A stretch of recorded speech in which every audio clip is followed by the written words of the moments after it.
Hello students, class 7। आज हम history के चैप्टर 9 को बेटा है पढ़ेंगे। आप उसको ध्यानपूर्वक सुनेंगे और समझेंगे, और कहीं भी कोई दिक्कत हो तो बेटा आप हमसे पूछ सकते हैं। आपका चैप्टर नेम है क्षेत्रीय संस्कृतियों का निर्माण, है ना। इस चैप्टर में आपको बताया जाएगा कि भाई हर क्षेत्र की अपनी संस्कृति है ना, भाई क्या क्या किस क्षेत्र में क्या क्या संस्कृति होती है, वहाँ पर किस तरह का है ना उनका भी, वहाँ का उनका भोजन क्या है, वस्त्र क्या पहनते हैं, है ना, वहाँ का काव्य, नृत्य, संगीत और चित्रकला से जोड़ा है ना जाता है। इन सब चीज़ों के बारे में इसमें बताया जाएगा। ठीक है बेटा।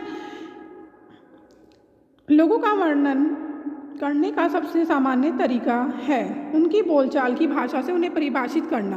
भाई हम किसी भी क्षेत्र के बारे में कैसा लगे, भाई वहाँ की भाषा क्या है ना, किस तरह से वो बातें करें। सपोज करो तमिल या उड़िया कहते हैं ना, हम किसी भी व्यक्ति को क्या बोलते हैं, तमिल या उड़िया कहते हैं। आमतौर पर इसका अर्थ क्या होता है कि वह तमिल अथवा उड़िया भाषा बोलता है और तमिलनाडु या उड़ीसा में रहता है। इसी तरह से हम प्रत्येक क्षेत्र को कुछ खास किस्म के भोजन, वस्त्र, काव्य, नृत्य, संगीत और चित्रकला से जोड़ा करते हैं। किसी भी भाई क्षेत्र के बारे में, भाई वहाँ पे कौन सी भाषा बोली जाती है ना, जाहिर वो सपोज उड़िया लैंग्वेज है तो उड़िया कहाँ की, उड़ीसा की लैंग्वेज है। तमिल कहाँ की है, तमिलनाडु की लैंग्वेज है। तो ये तो होगी भाषा। फिर वहाँ पर उनका वो किस तरह के वस्त्र पहनते हैं, है ना, क्या उनका भोजन है, उस क्षेत्र का क्या नृत्य है, क्या संगीत है ना, इन सब चीज़ों के बारे में से हम पता लगा सकते हैं। कभी कभी हम इन अस्मिताओं का मानकर चलते हैं और सोचते हैं कि ये युग युगांतरों से अस्तित्व में है, किंतु भिन्न भिन्न क्षेत्रों के बीच विभाजक सीमाओं के बनने के में समय की भूमिका रही है। वो कहते हैं कि जो भी संस्कृति वगैरह चली रही है बहुत टाइम पुराने से चली आ रही है, ऐसा नहीं है। वो कहते हैं अलग अलग क्षेत्रों के बीच विभाजक, यानी कि क्या हुआ कि जब हमारे धीरे धीरे क्षेत्र बढ़ते चले गए तो है इन सब की इसमें एक अहम भूमिका आती है। जिन्हें हम आज क्षेत्रीय संस्कृतियाँ समझते हैं वे समय के साथ साथ बदलती रहती है। जैसे जैसे भाई समय के साथ क्षेत्र वगैरह बदलते रहे तो वहाँ की संस्कृति में भी क्या आता गया, बदलाव आता चला गया। इस प्रक्रिया के तहत स्थानीय परंपराओं और उपमहाद्वीप के अन्य भागों के विचारों के आदान प्रदान ने एक दूसरे को संपन्न बनाया है। भाई जो आपकी स्थानीय वहाँ की जो परंपराएं उपमहाद्वीप के कुछ है ना भाग वगैरह में क्या है कि भाई सीधी बात है, जब एक प्लेस से व्यक्ति दूसरे प्लेस पर जाता है आपस में क्या होता है, एक दूसरे की प्लेस जगह के बारे में, संस्कृति के बारे में क्या होता है, विचारों का आदान प्रदान होता है। जैसा कि हम देखेंगे कुछ परंपराएं तो एक कुछ विशेष क्षेत्रों की अपनी है। हम कुछ भी क्षेत्रों की देख सकते हैं भाई परंपराएं पहले से चली आ रही हैं, और जबकि कुछ अन्य भिन्न भिन्न क्षेत्रों में एक समान प्रतीत होती है। परंतु इसके अतिरिक्त कुछ अन्य परंपराएं एक खास इलाके के पुराने रीति रिवाजों से तो निकली है, परंतु अन्य क्षेत्रों में जाकर उन्हें एक नया रूप ले लिया गया है। भाई कुछ परंपराएं तो क्या है भाई पुराने टाइम से लंबे से चली आ रही है। कुछ क्या है कि हमने देखा होगा कुछ हमारी जो परंपराएं वगैरह होती हैं ना एक दूसरे मतलब और दूसरे क्षेत्रों से क्या होती है, मिलती जुलती होती है। अरे वहाँ जाकर क्या था, कुछ अन्य क्षेत्रों में जाकर उन्होंने क्या कर लिया, अपना एक नया रूप ले लिया है। अब यहाँ पर हम चेर और मलयालम भाषा के विकास के बारे में इसमें पढ़ेंगे। वो बता रहे हैं महोदयपुरम का चेर राज्य प्रायद्वीप के दक्षिणी पश्चिमी भाग में है, जो आजकल के कहाँ है, केरल का हिस्सा है। 9वीं शताब्दी में स्थापित किया गया था, है ना। वहाँ पे मलयालम भाषा इस इलाके में बोली जाती थी। हम कौन से कहाँ की बात कर रहे हैं कि भाई हमने चेर और मलयालम भाषा के विकास का बता रहे हैं। जो महोदयपुरम का चेर राज्य है वो कहाँ है, दक्षिणी पश्चिम भाग में है, जो केरल का आज का हिस्सा है, और 9वीं शताब्दी में स्थापित किया गया था। मलयालम जो भाषा उस इलाके में बोली जाने वाली भाषा है। शासकों ने मलयालम भाषा एवं लिपि का प्रयोग अपने अभिलेखों में किया है। मतलब जो यहाँ पे जो अभिलेख लिखे गए हैं वो किसमें है, मलयालम भाषा में लिखे गए हैं। वस्तुतः इस भाषा का प्रयोग उपमहाद्वीप के सरकारी अभिलेखों में किसी क्षेत्रीय भाषा के प्रयोग के सबसे पहले उदाहरणों में से एक है। साथ साथ चेर लोगों ने संस्कृत की परंपराओं से भी बहुत कुछ ग्रहण किया है। वो कहते हैं कि जो चेर है, चेर लोग थे, उन्होंने संस्कृत की जो परंपराओं से भी बहुत कुछ सीखा है। केरल का मंदिर रंगमंच जिसकी परंपरा इस युग तक खोजी जा सकती है। भाई जो केरल का मंदिर रंगमंच है ना, उसकी परंपरा हम इस युग तक भी देख सकते हैं। संस्कृत के महाकाव्यों पर आधारित है। मलयालम भाषा की पहली साहित्यिक कृतियाँ जो लगभग 12वीं शताब्दी की बताई जाती है। वो ये बता रहे हैं कि जो मलयालम भाषा की पहली साहित्यिक कृति है ना, जो पहली मलयालम भाषा में साहित्यिक कृति लिखी गई थी लगभग कब की बताई जाती है, 12वीं शताब्दी की बताई जाती है।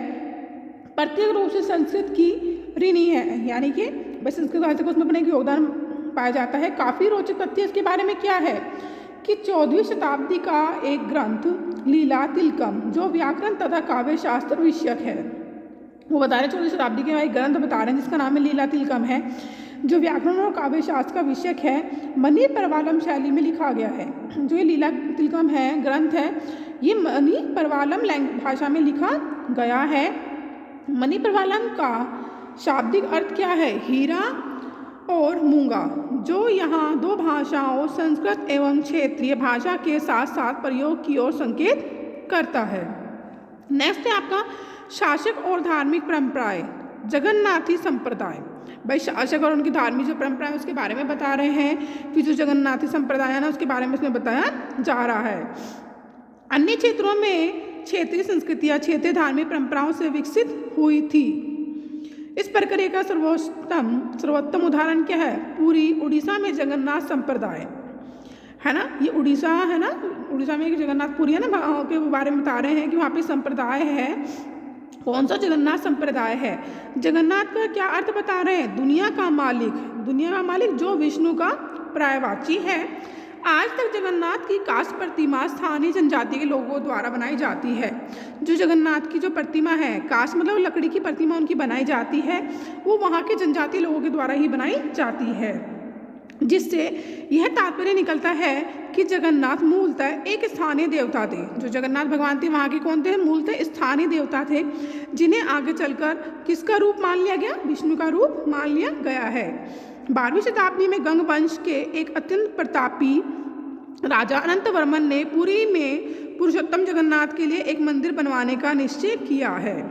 भाई 12वीं शताब्दी में किसने जगन्नाथ के लिए, पुरुषोत्तम जगन्नाथ के लिए मंदिर बनवाने का भाई निश्चय किया था? राजा अनंत वर्मन ने किया था। उसके बाद 1230 में राजा अनंग भीम तृतीय ने अपना राज्य पुरुषोत्तम जगन्नाथ को क्या कर दिया था? समर्पित कर दिया था और स्वयं को जगन्नाथ का प्रतिनियुक्त घोषित किया था। यहाँ पर जो साइड में एक पिक्चर दिखाई गई है बेटा, ये किसकी है? जगन्नाथ भगवान की दिखाई गई। इसमें कौन कौन से हैं? विष्णु मतलब भगवान विष्णु है ना, उनकी बहन सुभद्रा है और बलराम है। विष्णु मतलब किसके, मतलब जो विष्णु के अवतार थे वो कौन थे? कृष्ण भगवान हुए हैं। तो उसमें ना दिखा जैसे कि बता भी रहे हैं, बालभद्र, सुभद्रा और जगन्नाथ की लघु मूर्तियाँ तालपत्री पांडुलिपि उड़ीसा है। उड़ीसा में जगन्नाथ भगवान का मंदिर है और उसमें वहाँ पर ये मूर्ति स्थापित है। जो जो इस मंदिर को तीर्थ स्थल यानी तीर्थ यात्रा के केंद्र के रूप में महत्व प्राप्त गया। भाई धीरे धीरे क्या हो गया, लोग बागों इस बारे में पता चलते रहा, ये किस में बदल गया? तीर्थ यात्रा में बदल गया। सामाजिक और तथा राजनीतिक मामलों में भी इसकी सत्ता बढ़ी है ना, बढ़ती गई। जिन्होंने भी उड़ीसा को जीता, जैसे वो कहते हैं जिन जिन शासकों ने उड़ीसा को जीता था उसमें कौन कौन थे? मुगल थे, मराठे थे और अंग्रेजी ईस्ट इंडिया कंपनी थे। सब क्या मानते थे कि भाई अगर उनका मंदिर पर क्या होगा? अपना नियंत्रण होगा, कंट्रोल रहेगा, नियंत्रण रहेगा, तो वहाँ की जनता उनका शासन को क्या करेगी, है ना, इजीली उसको स्वीकार कर लेगी। भाई वे महसूस करते थे कि मंदिर पर नियंत्रण प्राप्त करने से स्थानीय जनता में उनका शासन स्वीकार्य हो जाएगा, कि अगर उनका मंदिर पर कंट्रोल रहेगा तो वहाँ की जनता उनके शासन को क्या कर लेगी? इजीली, है ना, आसानी से स्वीकार कर लेगी। फिर वो बता रहे हैं राजपूत और शूरवीरता की परंपराएं। 19वीं शताब्दी में ब्रिटिश लोग उस क्षेत्र को जहाँ आज का अधिकांश राज्य राजस्थान स्थित है, हम वो 19वीं शताब्दी के बारे में बता रहे हैं कि ब्रिटिश लोग क्या करते थे, उस क्षेत्र को जो एट प्रेजेंट कहाँ है, राजस्थान का अधिकांश भाग है, उसे राजपूताना कहते थे। इससे हम यह भी समझ सकते हैं कि वह ऐसा प्रदेश था जहाँ केवल अथवा प्रमुख रूप से कौन लोग रहते थे? राजपूत रहते थे। लेकिन यह बात आंशिक रूप से ही सत्य है। वो लोग कहते थे जहाँ पर मोस्ट उस एरिया में जो आज का राजस्थान है वहाँ पर अधिकतर लोग कौन से रहते थे? राजपूत रहते थे, उसे राजपूताना है ना क्षेत्र कहा जाता था। लेकिन ये सच तो है, लेकिन आंशिक रूप से सच है। ऐसे अनेक समूह थे जो उत्तरी और मध्यवर्गीय भारत के अनेक क्षेत्रों में अपने आप को राजपूत कहते थे। भाई दूसरे और भी क्षेत्र थे हमारे उत्तरी और मध्यवर्ती भारत के हिस्से भी थे जहाँ पर भी, है ना, जो लोग रहते थे वो अपने आप को राजपूत कहते थे। यह भी सच है कि राजस्थान में राजपूतों के अलावा अन्य लोग भी रहते थे। राजस्थान में ओनली राजपूत ही नहीं रहते थे, दूसरे और लोग भी रहते थे। तथापि अक्सर यह माना जाता था कि राजपूतों ने राजस्थान को एक विशिष्ट संस्कृति प्रदान की। वो क्या मानते थे कि राजपूतों ने राजस्थान को क्या करी थी? एक विशिष्ट संस्कृति, है ना, वो संस्कृति उनके द्वारा प्रदान की गई थी। ये सांस्कृतिक परंपराएं वहाँ के शासकों के आदर्शों तथा अभिलाषाओं के साथ घनिष्ठता से जुड़ी हुई थी। लगभग 8वीं शताब्दी से आज के राजस्थान के अधिकांश भाग पर विभिन्न परिवारों के राजपूत शासकों का शासन रहा है। वो ये बता रहे हैं कि 8वीं शताब्दी के टाइम पीरियड की बता रहे हैं कि राजस्थान में अधिकतर कौन से परिवार रहते थे, राजपूत है ना परिवार रहते थे, और राजपूत राजाओं का ही शासन वहाँ पर रहा था। उसमें से एक पृथ्वीराज चौहान थे, एक ऐसा ही शासक थे। ये शासक ऐसे वीरों के आदर्शों को अपने हृदय में संजोए रखते थे, जिन्होंने रण क्षेत्र में बहादुरी से लड़ते हुए, वो कहते हैं कि ऐसे राजपूत राजा भी हुए हैं जो क्या करते थे, रण क्षेत्र में यानी कि युद्ध भूमि में लड़ते हुए उन्होंने क्या किया कि उन्होंने मृत्यु का वरण किया, उन्होंने मृत्यु को स्वीकार किया, ना कि युद्ध के समय क्या करे, पीठ दिखाकर भाग गए। उन्होंने है ना हमेशा युद्धों का सामना किया और उसमें क्या किया, उन्होंने अपने अपने आप को पीछे हटाने की अपेक्षा उन्होंने मृत्यु को चुनना पसंद किया। राजपूत शूरवीरों की कहानियाँ काव्यों एवं गीतों में सुरक्षित है। भाई जो राजपूत शासक वगैरह हुए हैं, जो अच्छे राजा हुए हैं, उन्होंने है ना अब भाई हंसते हंसते अपने प्राण त्याग दिए, है ना, तो उनकी कहाँ मिलती है, भाई उनके बारे में हमें कहानियाँ मिलती है, हमें काव्य में उनके से संबंधित गीत वगैरह भी देखने को सुनने को मिलते हैं। ये विशेष रूप से प्रशिक्षित चारण भाटों द्वारा गाई जाती थी। उनकी प्रशंसा के रूप में कौन लोग गाते थे, जो प्रशिक्षित होते थे, चारण भाटों द्वारा गाई जाती थी। ये काव्य एवं गीत ऐसे शूरवीरों की स्मृति को सुरक्षित रखते थे और उनसे यह आशा की जाती थी कि वे अन्य जनों को भी उन शूरवीरों का अनुकरण करने के लिए प्रेरित। वो कहते हैं कि उनकी प्रशंसा में वो गीत वगैरह कथाएं वगैरह गाते थे, वो इसलिए गाते थे जिससे उनको सुनकर लोग बाग क्या हुए, प्रोत्साहित हुए और क्या करें, उनसे सीख ले, है ना, उन चीज़ों को अपनाएं। साधारण जन भी इन कहानियों से क्या होते थे, आकर्षित होते थे। इन कहानियों में अक्सर नाटकीय स्थितियों और स्वामी भक्ति, भाई जो ये कहानियाँ वगैरह सुनाई जाती थी, ये गीत वगैरह गाए जाते थे उन राजाओं की प्रशंसाओं में, तो क्या होती थी, उनकी भाई नाटकीय स्थिति होती थी। उसमें क्या क्या दर्शाया जाता था कि स्वामी भक्ति, कि भाई कोई भी अगर सैनिक वगैरह है तो वो अपने राजा के प्रति कितने विश्वास पात्र रहते थे, मित्रता दिखाई जाती थी, प्रेम, शौर्य, क्रोध आदि प्रबल संवेगों का चित्रण होता था। तो ये सब चीज़ें उसमें ना दिखाई जाती थी, सुनाई जाती थी। फिर वो कह रहे हैं क्या स्त्री को भी इन कहानियों में स्थान प्राप्त था? वो कहते हैं हाँ, कभी कभी वे झगड़े के कारण के रूप में विद्यमान है। जब पुरुष स्त्रियों को जीतने के लिए अथवा उनकी रक्षा के लिए आपस में लड़ते थे, भाई क्या करते, स्त्री बातें कभी कभी क्या होते थे, पुरुष आपस में है ना, भाई किसी बात पे उनका वाद विवाद हो रहा है, किसी स्त्री को जीतने के लिए या किसी स्त्री की रक्षा के लिए वो आपस में झगड़ा करते थे। कहीं कहीं यह भी सिद्ध किया गया है कि स्त्रियां अपने शूरवीर पतियों का जीवन मरण दोनों में अनुसरण करती है।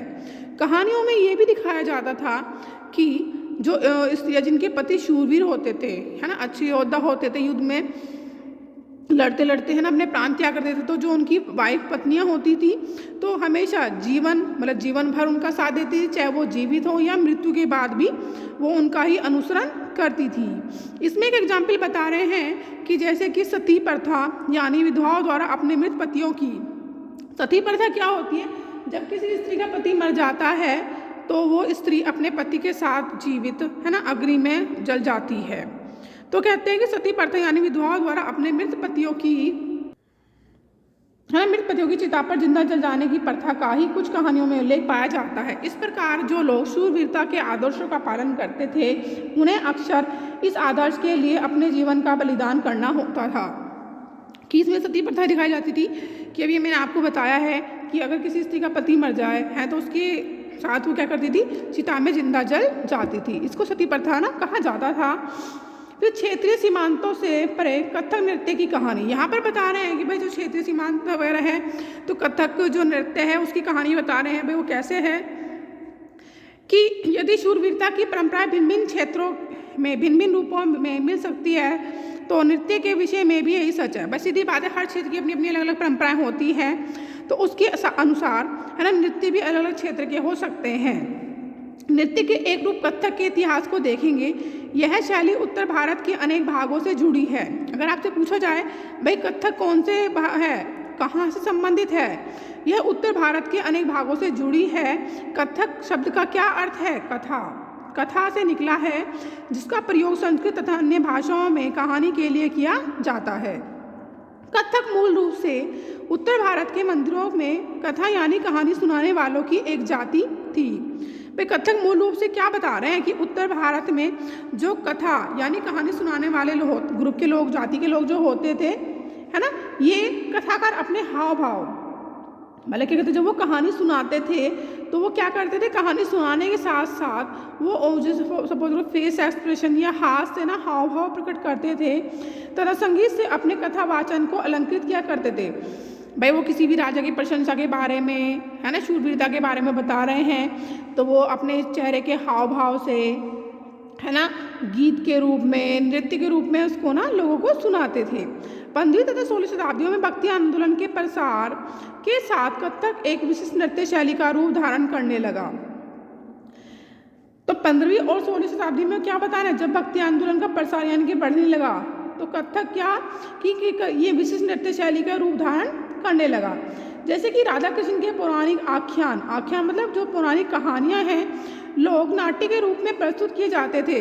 लोक नाट्य मतलब कि भाई नृत्य के रूप में प्रस्तुत किए जाते थे, जिन्हें क्या कहा जाता था, रासलीला कहा जाता था। रासलीला में लोक नृत्य के साथ कथक कथाकार के मूल हाव भाव भी जुड़े होते थे। वहाँ खाली ओनली नृत्य नहीं होता था, साथ साथ क्या होते थे कि भाई वो फेस एक्सप्रेशन वगैरह, है ना, और हाव भाव सब चीज़ें उनसे जुड़ी होती थी। फिर वो ये बता रहे हैं मुगल बादशाहों और उनके अभिजातों के शासनकाल में कथक नृत्य भाई राज दरबार में प्रस्तुत किया जाता था, जहाँ इस नृत्य ने अपने वर्तमान अभिलक्षण अर्जित किए और वह एक विशिष्ट नृत्य शैली के रूप में विकसित हो गया। वही वो राजा के दरबार वगैरह में, है ना, में प्रस्तुत किया जाता था। फिर आगे जाकर ये एक विशिष्ट नृत्य शैली के रूप में विकसित हो गया।